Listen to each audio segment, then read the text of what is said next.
Now, what can be transfused? Fresh whole blood can be transfused, banked whole blood can be transfused, packed red blood cells can be transfused, fresh frozen plasma can be transfused, and platelets, either a single donor platelets or random donor platelets can be transfused, and cryoprecipitate can also be transfused to manage the blood loss that happens during pregnancy or delivery. Now, the composition of whole blood, one must know that the volume is almost about 350 to about 450 ml, of which about 180 to 220 ml is of RBCs and about 150 to 200 ml is of plasma, and the anticoagulants that are present in the blood would be somewhere between 49 to 63 ml.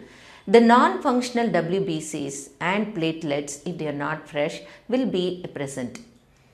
Now, whole blood transfusion, we need to know the difference between fresh whole blood and actually whole blood. When we say fresh whole blood, the age of the blood, that is from the time that the blood is drawn, would be less than 6 hours. Now, this contains all the blood elements and the plasma, the anticoagulants and the preservative. Whereas the whole blood, which has an age of more than 6 hours from the time of drawing the blood, would be only red cells, some plasma anticoagulant and preservative.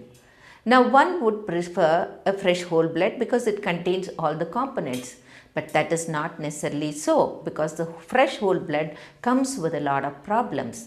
I will tell you why. Why should we avoid fresh blood transfusion?